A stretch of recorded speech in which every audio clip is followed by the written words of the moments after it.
Have you ever trusted someone so deeply, only to discover later that their kindness was nothing more than a mask? It starts subtly, a peculiar feeling, a slip of the tongue, or a sudden shift in their demeanor. At first, you may dismiss it as paranoia, convincing yourself that your instincts are wrong. After all, who wants to believe that someone they care about could harbor hidden intentions? But then, one day, the truth surfaces. Like water finding its way through the tiniest cracks, their real nature begins to seep through. What happens next is not what you might expect. They don't apologize. They don't retreat. Instead, they adapt. Their behavior becomes sharper, more calculated. Every smile, every word, every gesture becomes part of a carefully orchestrated plan to regain control. This isn't just manipulation, it's survival for them. They thrive on creating confusion, planting doubt, and maintaining the upper hand. And if you're not prepared, you can find yourself caught in their web, questioning your own reality. In this video, we're peeling back the layers of these deceptive behaviors. Together, we'll uncover the 7 distinct tactics toxic individuals use when they realize you've figured them out. But we're not stopping there.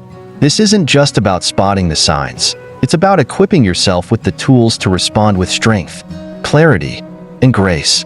Drawing on the profound wisdom of Buddhist teachings, we'll explore how to rise above these challenges. Buddhism reminds us that suffering is rooted in ignorance, attachment, and aversion. Toxic people are often prisoners of their own ignorance, projecting their pain onto others. But by practicing mindfulness and cultivating compassion, we can protect our peace without falling into their traps. Think of this as more than just a guide. It's a call to action, a reminder that you have the power to safeguard your inner tranquility, no matter how chaotic the external world may seem. As the Buddha taught, peace comes from within. Do not seek it without. So, if you've ever found yourself entangled in someone else's web of deceit, feeling drained and questioning your worth, this video is for you. Stay with us as we unravel the strategies of the manipulative, not with fear, but with unwavering clarity and resilience. By the end of this journey, you'll not only recognize their tactics, but also learn to stand firm, preserving your peace like a lotus rising above murky waters. Are you ready to confront the hidden faces of deception and reclaim your power? Let's begin. Sign 1. Negative energy and vibrations. Have you ever felt an unspoken heaviness in someone's presence, as if their very being carries a storm cloud that darkens the atmosphere? You may not pinpoint the exact moment it began, but over time, it becomes unmistakable. Their energy lingers like a shadow, subtly yet powerfully affecting your own. It's not always their words or actions. It's the vibrations they emit, an unspoken, invisible force that disrupts your peace. This isn't mere imagination or paranoia. It's a testament to the interconnectedness of all beings. Buddhism teaches us that we are not separate entities, but part of a vast, energetic web where thoughts, emotions, and intentions ripple outward, touching everything in their path. Toxic individuals, burdened by unresolved inner turmoil, radiate negativity like a stone thrown into still water. Their inner chaos ripples outward, creating waves that disturb the calm of others. When they sense that you've begun to see through their carefully curated facade, this energy amplifies. Their behavior shifts in subtle yet discernible ways. The warmth you once felt in their smile now seems rehearsed. The kindness that once felt genuine is now mechanical.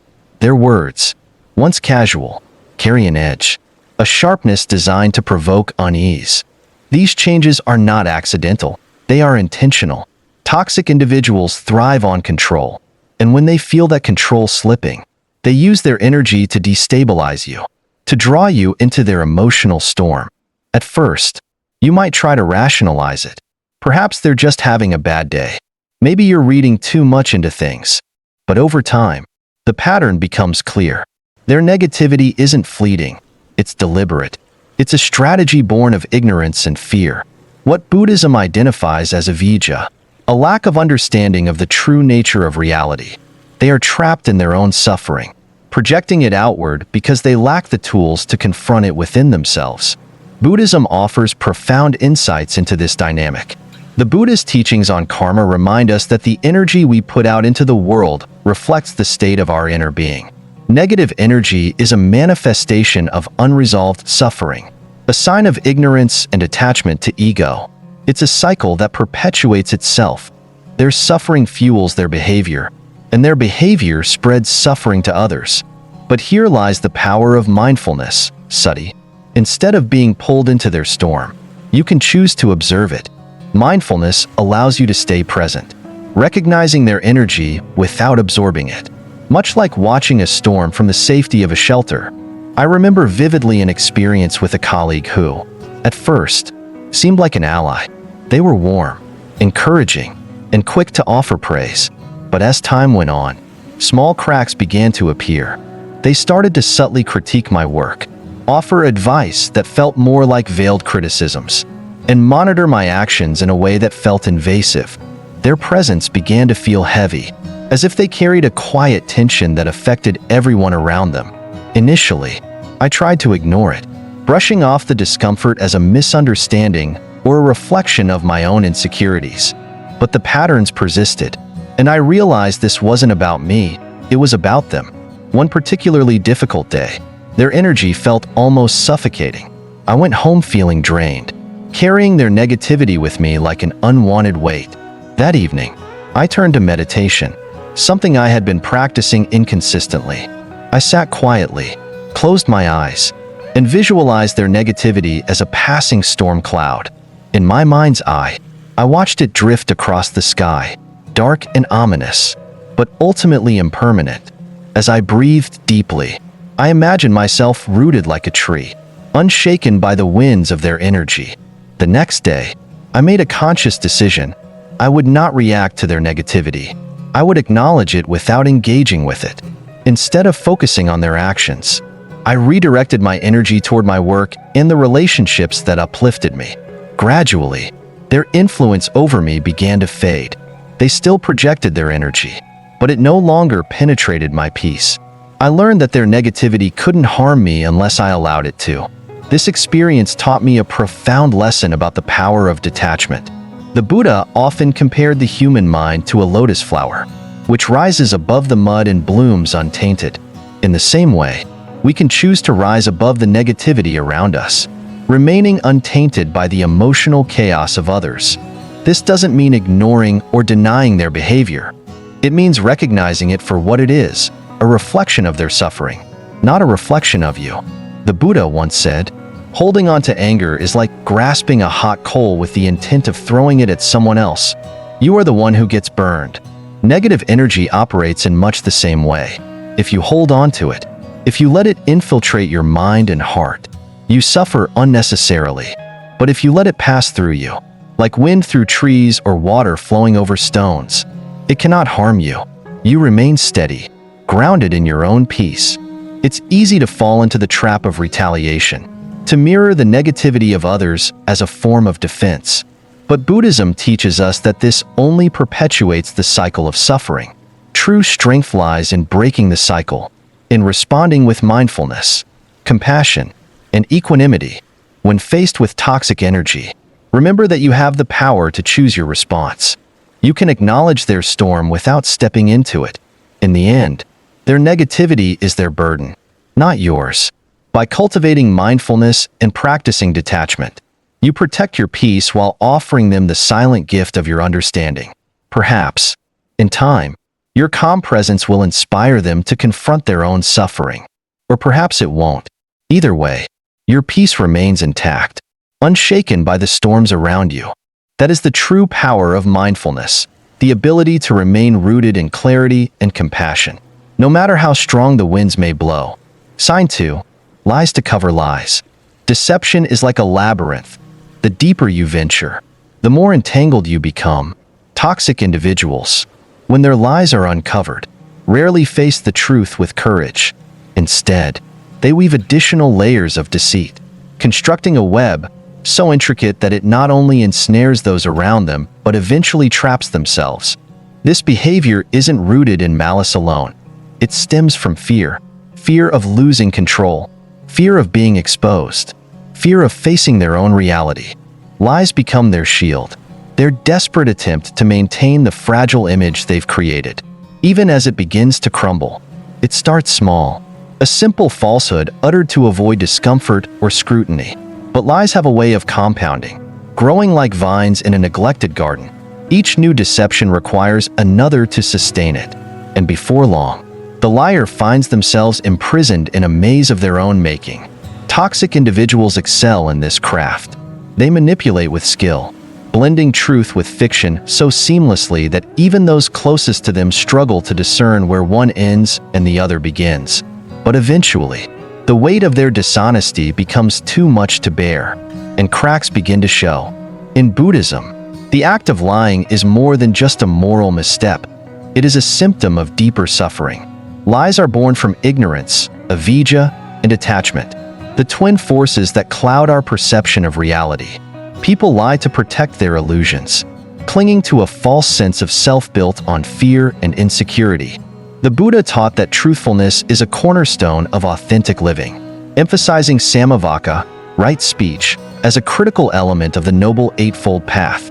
Right speech is not merely the avoidance of falsehoods, but the cultivation of honesty, integrity, and harmony in our words and actions. When someone lies, it is often not because they enjoy deception, but because they feel trapped.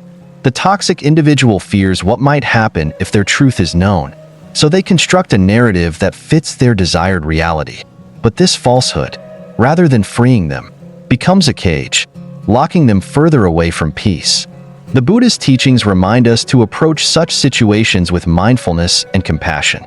To confront a lie is not simply to expose it, but to understand the fear and attachment driving it. I remember a time when a close friend came to me with a story that seemed heartbreaking. They spoke of financial hardship, detailing struggles that painted a vivid picture of desperation. Moved by their words, I lent them the money they asked for, trusting completely in their honesty. For weeks, I felt at peace, believing I had helped someone in need. But then, little pieces of the puzzle began to surface. A mutual friend casually mentioned extravagant purchases my friend had recently made, dinners at expensive restaurants, a new gadget they didn't truly need. At first, I dismissed it as a misunderstanding. Surely, there was an explanation, but the more I looked, the clearer the truth became. When I gently confronted them, hoping for an honest conversation, they didn't admit to their actions. Instead, they crafted an elaborate story to justify their behavior, blaming unforeseen circumstances and even suggesting that I had misunderstood their initial request. Their words were filled with emotional appeals, attempting to shift my focus from their actions to their supposed victimhood. I felt a mix of anger and betrayal. How could someone I trusted so deeply manipulate me this way? It would have been easy to let resentment take hold, to lash out in anger, or sever the relationship entirely. But reflecting on the Buddha's teachings, I realized that their behavior was not simply about me. It was a reflection of their own inner turmoil, their fear of vulnerability, their attachment to maintaining a certain image. This understanding didn't excuse their actions, but it allowed me to approach the situation with compassion. Compassion, however, does not mean passivity. I set clear boundaries, letting them know that while I cared for them, trust would need to be rebuilt through honesty and accountability. The Buddha's words echoed in my mind. 3 things cannot be long hidden: the sun, the moon, and the truth. Lies, no matter how artfully crafted, cannot remain hidden forever. Truth has a way of surfacing, illuminating the darkness where deception thrives. But how we respond to those truths determines the course of our relationships and our own inner peace. Instead of allowing their lies to dictate my emotions, I chose to focus on what I could control, my reaction.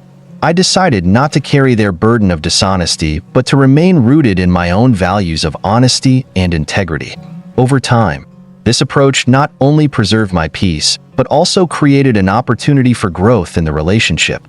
Though the trust was not immediately restored, my compassionate yet firm response planted the seed for future honesty.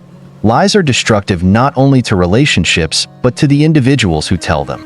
Every falsehood distances them further from their authentic selves, entangling them in a cycle of suffering. But the Buddhist teachings remind us that there is always a path to liberation. By practicing right speech, we cultivate harmony within ourselves and with those around us. And by addressing lies with mindfulness, we can break the cycle of deception, offering a chance for healing and truth to prevail. In facing lies, we have a choice. We can react with anger, perpetuating the cycle of suffering, or we can respond with clarity and compassion, creating space for honesty and growth. Lies, no matter how deeply buried, will surface, and when they do, our response determines whether we, too, become entangled or whether we rise above, preserving our peace and integrity. Sign 3. Opportunistic behavior. Have you ever encountered someone whose presence feels like a seasonal breeze, pleasant and warm when it serves them, but gone without warning when the weather changes? These are the opportunists, individuals who drift in and out of your life not because they care, but because they need something. Their interactions are calculated, their words carefully chosen to evoke your trust and goodwill. But beneath the surface lies a transactional motive. What can you do for them? And once they've taken what they need, their absence is as conspicuous as their presence once was. Opportunistic behavior can feel deeply personal, especially when it comes from someone you thought was a friend, a partner, or even a family member. You may question your judgment, wondering how you missed the signs, or blame yourself for being too trusting. But opportunism isn't about you, it's about them. It stems from a mindset rooted in greed, lobha, one of the 3 poisons in Buddhism that cloud the mind and perpetuate suffering. Greed blinds people to the interconnected nature of life, narrowing their focus to immediate gratification and personal gain. These individuals view relationships not as mutual connections, but as resources to exploit. When you're thriving, they're by your side, sharing in your joy, basking in the light of your success. But when challenges arise, they vanish, leaving you to navigate the storm alone. Their absence during your moments of need speaks louder than their words of support ever did. I remember a time when I worked with someone who appeared to be a steadfast ally. They were quick to offer advice, eager to collaborate, and always present when success was on the horizon. It felt reassuring to have someone so invested in my journey. But then came a project that tested my resilience, a tight deadline, unexpected obstacles, and a team that needed unwavering support. During this period, my ally was nowhere to be found. Emails went unanswered, calls ignored, and their cheerful presence evaporated like mist in the morning sun. At first, I felt betrayed. I replayed our past interactions, searching for signs that I had misjudged them. Their absence during my struggles left a void, not just in the work, but in my trust. But as the project concluded and the crisis passed, they reappeared, full of excuses. They spoke of being overwhelmed and unable to help, their words laced with just enough regret to sound sincere. Yet their timing was impeccable, aligning perfectly with the success of the project they had no hand in salvaging. In the days that followed, I turned to reflection, leaning on the teachings of the Buddha for clarity. Buddhism teaches us about the impermanence, anicca, of all things, including relationships. Not every connection is meant to last, and not everyone who enters your life is there to stay. Opportunistic behavior, while painful, is a reflection of the other person's inner struggles, not a measure of your worth. Greed, like all poisons, clouds judgment and blinds individuals to the depth and reciprocity of authentic relationships. It reduces people to objects, interactions to transactions. This realization allowed me to release the resentment I carried. Instead of dwelling on their absence, I focused on the connections in my life that were built on sincerity and mutual respect. True relationships don't demand constant reciprocity, but they are rooted in genuine care and a willingness to stand by each other, not just in moments of joy, but in times of hardship. The Buddhist teachings on dana, generosity, offer guidance on navigating such relationships. Generosity is a virtue, but it must be tempered with wisdom. Giving indiscriminately to those who exploit kindness is not a path to peace. It is a drain on your energy and spirit. Practicing generosity with discernment means knowing when to give and when to step back. understanding that not all acts of kindness are equally beneficial. This doesn't mean closing yourself off or becoming suspicious of others, but rather cultivating an awareness of where your energy is best spent.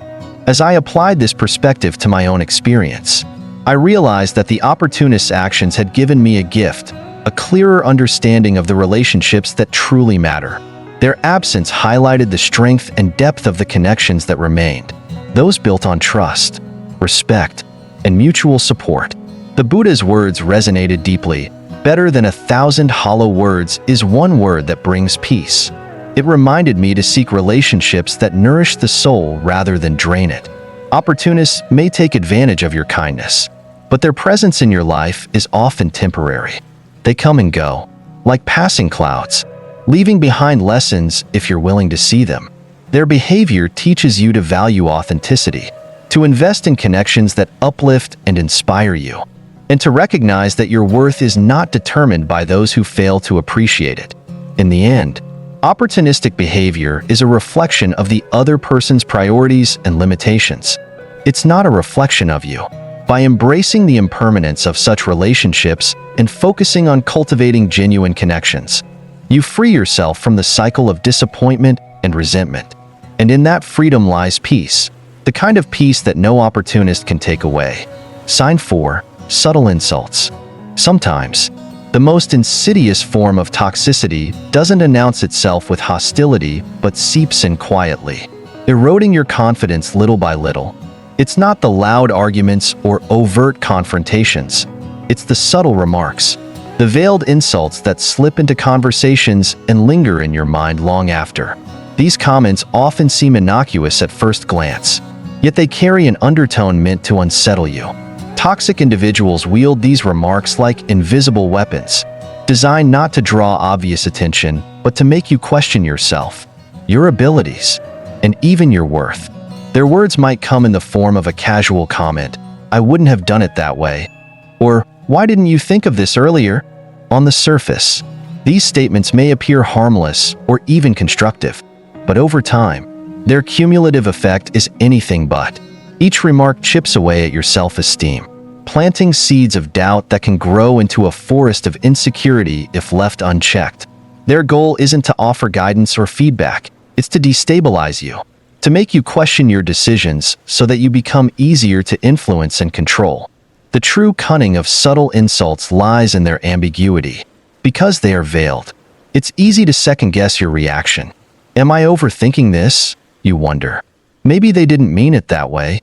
This internal questioning is precisely what toxic individuals count on.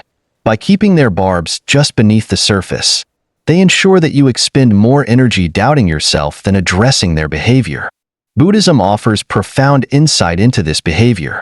The Buddha taught that such actions stem from moha, or delusion, one of the 3 poisons that cloud the mind and perpetuate suffering. Delusion distorts perception, causing people to project their insecurities onto others. When someone subtly insults you, it often has little to do with you and everything to do with their own inner turmoil. They may feel inadequate, threatened, or envious, and their comments are an attempt to displace those feelings onto you. Recognizing this truth can transform how you respond. Instead of internalizing their remarks, you begin to see them as a reflection of their suffering, not a measure of your worth.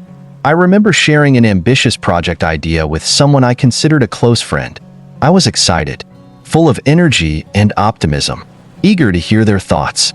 Their response, however, was far from supportive. With a slight smirk, they said, "That's a bit ambitious, don't you think? Are you sure you're ready for something like that?" Their tone wasn't outright dismissive, but it carried just enough doubt to make me falter. For weeks afterward, I found myself revisiting their words, wondering if they were right. Had I overestimated my abilities? Was I setting myself up for failure? It wasn't until I reflected on their patterns of behavior that the truth became clear. This wasn't the first time they had made a comment like that. Subtle digs and dismissive remarks had been a recurring theme in our interactions. But what I had once brushed off as harmless had, over time, begun to take a toll on my confidence. Through meditation and self-awareness, Sampajana, I started to separate their words from my identity. I realized that their remarks had more to do with their insecurities than my abilities. Perhaps my ambition made them uncomfortable, highlighting their own fears of taking risks or stepping out of their comfort zone.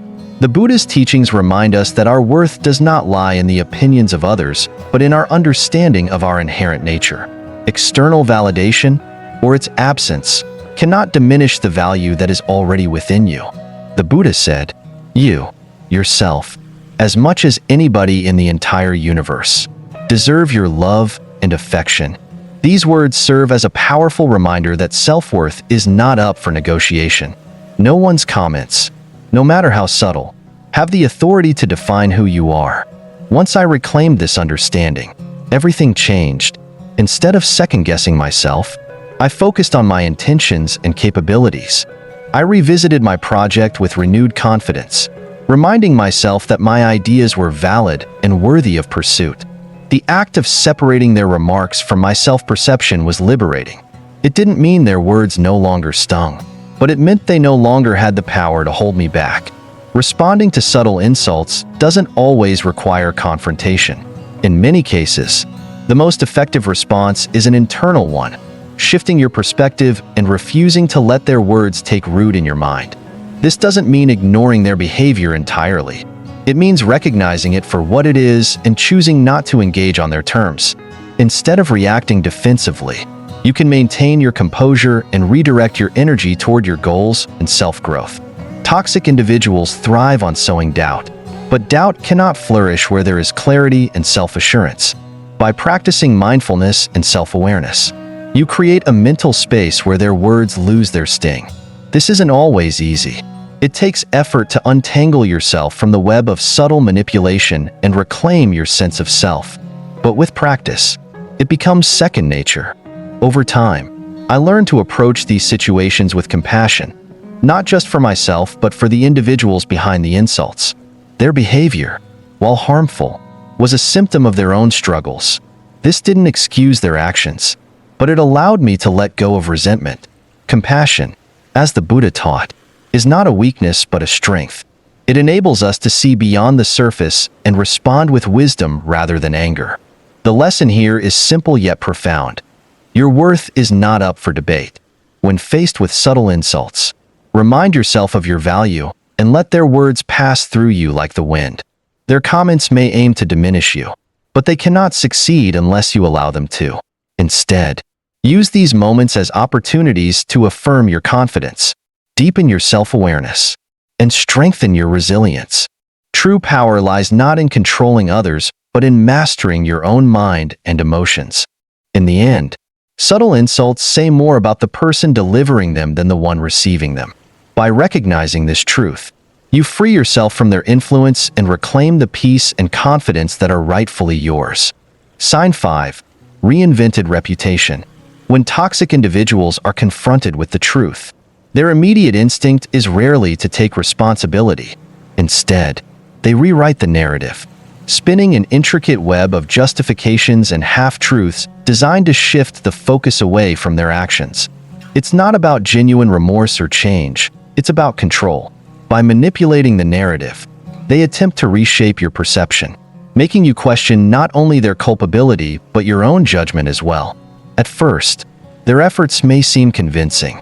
They weave emotional tales, painting themselves as misunderstood or as victims of circumstances beyond their control. Their stories are often layered with just enough truth to make them plausible, yet they obscure the reality of their behavior. What they seek is not reconciliation but redemption on their terms, a carefully curated image of innocence or redemption that absolves them of accountability. This behavior is as calculated as it is disorienting. Toxic individuals thrive on sowing doubt, not just in you but in anyone who might question their motives. Their revised narrative isn't simply a defense. It's an offensive move to regain control of the situation and ensure that their reputation, however tarnished, remains intact. The Buddha's teachings offer profound insight into this behavior. He spoke of the importance of seeing through illusions with wisdom, or panna. Toxic individuals use these illusions as a shield, projecting a facade to deflect scrutiny.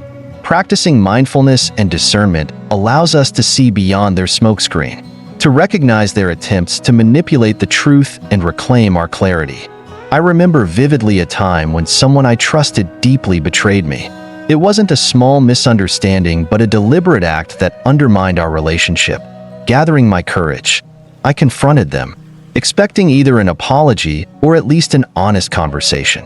Instead, they delivered an elaborate story about their struggles, peppered with just enough emotion to pull at my heartstrings. They spoke of external pressures, personal challenges, and misunderstandings that supposedly justified their actions. For a moment, I wavered. Their tale was compelling, and their emotional delivery made me question whether I had been too harsh in my judgment. Was I being unfair? Had I misunderstood their intentions? But as their story unraveled, I noticed inconsistencies, small details that didn't quite add up. Reflecting on the Buddhist teachings, I recognized this as a classic tactic of avoidance. Their narrative wasn't a genuine explanation. It was a carefully constructed illusion designed to absolve them of responsibility while casting doubt on my perspective. Through meditation and mindfulness, I grounded myself, allowing the storm of emotions their words had stirred to settle. I reminded myself of the Buddhist teaching of impermanence, or anicca. Their story, however elaborate, was a temporary smokescreen. The truth, I realized, remained unchanging beneath their layers of deception. By staying present and observing their behavior without reacting emotionally, I reclaimed my clarity and resisted their attempts to manipulate me. This experience taught me a vital lesson. Trust your instincts. Toxic individuals are skilled at exploiting your empathy and willingness to see the best in others. They prey on your doubt, using it as a tool to blur the lines between truth and fiction. But the Buddha's wisdom reminds us to trust our inner knowing. As he said, believe nothing, no matter where you read it or who said it, unless it agrees with your own reason and common sense. It's easy to fall into the trap of believing their revised version of events, especially when their narrative is crafted with care and delivered with conviction. But the truth has a way of persisting, even in the face of manipulation. It may take time and reflection to unravel their web of deceit, but with patience and mindfulness, you can see through the illusions they create.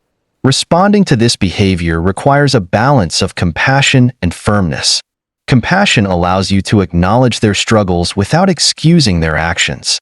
Firmness ensures that you don't compromise your boundaries or integrity in the process. By holding them accountable while maintaining your inner peace, you protect yourself from becoming entangled in their manipulations. Over time, I learned to approach such situations with a sense of detachment, not indifference, but a willingness to observe without being consumed by their tactics. This detachment gave me the clarity to recognize their motives and the strength to stand by my understanding of the situation. Instead of being drawn into their narrative, I focused on maintaining my own integrity and truth. Toxic individuals may attempt to reinvent their reputation, but this facade is ultimately unsustainable. The Buddhist teachings remind us that the truth, like the sun and the moon, cannot remain hidden for long. Illusions may obscure it temporarily, but they cannot alter its essence. By remaining grounded in your understanding of the truth, you ensure that their attempts to manipulate do not succeed. In the end, their behavior says more about them than it does about you. Their need to rewrite the narrative stems from their own insecurities and inability to confront their actions. By seeing through their facade, you not only protect yourself but also create an opportunity for growth, both for yourself and, perhaps, for them. Whether they choose to embrace that opportunity is beyond your control. But your ability to navigate their tactics with wisdom and grace is entirely within your power. Through mindfulness, discernment, and a commitment to your truth, you can rise above their attempts to manipulate and reclaim your peace. You are not responsible for their choices, but you are responsible for your own. Choose clarity, choose integrity, and above all, choose the freedom that comes from seeing through their illusions and standing firmly in your truth. Sign 7. Manipulation. Manipulation is, without a doubt, one of the most insidious tactics a toxic individual can employ. It's a silent, almost imperceptible force that creeps into your life under the guise of care or concern. Manipulators are masters of subtlety. planting seeds of doubt so delicately that you might mistake their interference for genuine support. They don't just exploit your emotions, they weaponize them, using your trust, insecurities, and vulnerabilities as tools to control you. Over time, their influence can become so pervasive that you begin to question your own abilities and decisions, leaving you increasingly reliant on their approval. What makes manipulation so dangerous is its ability to masquerade as kindness. A manipulative person may position themselves as your greatest ally, offering advice, support, or even affection. But beneath this veneer lies an agenda to shape your actions and thoughts in a way that serves their interests. Their words often come cloaked in concern, with phrases like, "I just want what's best for you," or "Are you sure you're ready for this?" These statements, while seemingly supportive, carry an undercurrent of doubt designed to erode your confidence. The ultimate goal of a manipulator is control. By undermining your sense of self, they create a dependency that keeps you tethered to their influence. This dependency can be incredibly hard to recognize because it feels less like manipulation and more like guidance. But the longer you remain under their sway, the more you lose sight of your autonomy. You start to second-guess your instincts, defer to their opinions, and seek their validation for decisions that should be entirely your own. In Buddhism, manipulation can be understood as a manifestation of ignorance and attachment. Ignorance, or avidya, blinds individuals to the interconnectedness of all beings and fosters a desire for control. Manipulators, consumed by their own insecurities, seek to dominate others to compensate for their internal chaos. Their need for control is a reflection of their lack of inner peace. The Buddhist teachings on equanimity, or upekkha, offer a powerful antidote to this behavior. Equanimity encourages us to remain steady, observing manipulative actions without reacting emotionally, allowing us to respond with clarity and strength. I recall working with a colleague who, at first glance, seemed genuinely invested in my success. They were quick to offer advice, frequently checked in on my progress, and always seemed eager to help. Their involvement felt reassuring, even flattering. But over time, a pattern began to emerge. Their suggestions, while framed as helpful, often carried a subtle undertone that made me doubt myself. Statements like, "I'm just not sure this is your strong suit," or "Do you really think this is the best approach?" started to gnaw at my confidence. At first, I didn't see their comments for what they were. I assumed they had my best interests at heart, and I began to rely on their input more and more.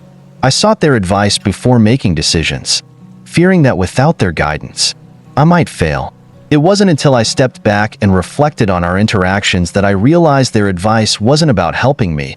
It was about keeping me dependent on them. Their support was a means of controlling the narrative, ensuring that I would never feel capable without their involvement. Through mindfulness meditation, I began to untangle the web they had woven around me. I practiced observing their words and actions without immediate reaction, allowing myself the space to reflect on their true intent. Slowly, I reclaimed my autonomy. I stopped seeking their validation and began trusting my own judgment again. Setting boundaries was challenging at first, as manipulators often resist losing their influence. But with time and persistence, I was able to create the distance necessary to protect my peace. The Buddha's wisdom resonated deeply during this process. He said, "No one saves us but ourselves. No one can and no one may. We ourselves must walk the path." These words reminded me that while support from others can be valuable, true strength and guidance come from within. Manipulation thrives on dependency, but the antidote lies in self-reliance and confidence in your own abilities. Recognizing manipulation requires both mindfulness and courage. Mindfulness allows you to observe interactions with clarity, discerning genuine care from covert control. Courage empowers you to set boundaries and take back your power, even when doing so feels uncomfortable. It's important to remember that manipulation isn't a reflection of your inadequacy. It's a projection of the manipulator's insecurities. Their need to control stems from their own struggles, not from any lack on your part. As I navigated this experience, I found that compassion played a key role in my healing. While it's essential to set firm boundaries, Approaching the situation with compassion, both for yourself and for the manipulator, can prevent resentment from taking root.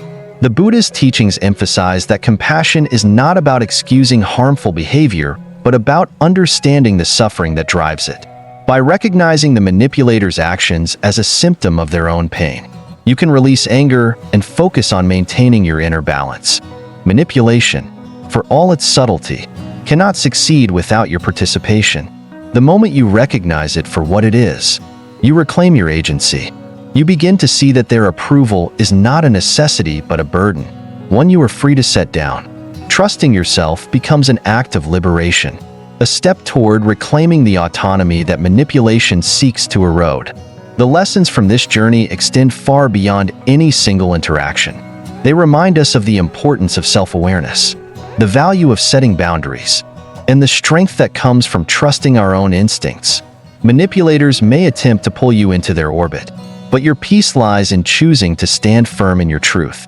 The Buddhist teachings guide us toward this clarity, showing us that true power is not found in controlling others, but in mastering ourselves.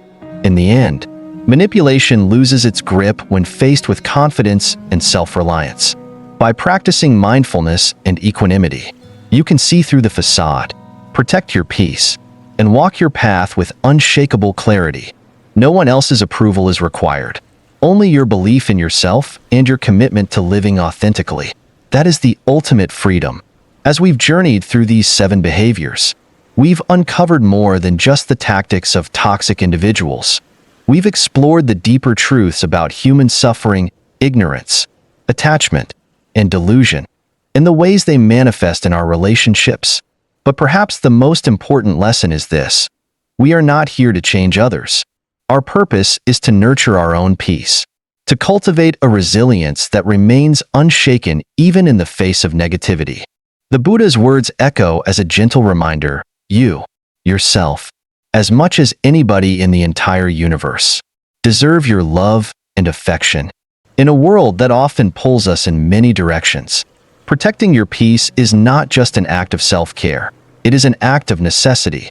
It is through this peace that you become a source of light for others, a steady presence in a turbulent world. By practicing mindfulness, compassion, and wisdom, you can meet life's challenges with clarity and grace. Imagine for a moment the strength that comes from this mindset, the ability to observe without reacting, to respond without anger, and to love without losing yourself. This is the gift of mindfulness, the freedom to choose your path, unburdened by the negativity of others. And in choosing this path, you create ripples of positivity that extend far beyond yourself. Now, I invite you to take this journey further. In the comments, share your experiences with toxic individuals. How have you navigated those challenges? What lessons have you learned along the way? Your story could be the encouragement someone else needs to find their own strength. Let's turn this space into a circle of wisdom and support, where we learn not just from the teachings of the Buddha, but also from each other. If this video resonated with you, don't keep these lessons to yourself. Share them with someone who might need a reminder of their own worth and strength. Like this video to let us know these teachings matter to you. And subscribe to join our growing community of mindfulness and compassion. Together, we can create a ripple effect of kindness and understanding that reaches far beyond this moment. Thank you for sharing your time with me today. It means so much to have your presence on this journey. Until we meet again, may you walk with peace in your heart, wisdom in your mind, and compassion in your actions. Let this be a reminder that your path is yours to walk, and your peace is yours to protect. You are worthy of both, always.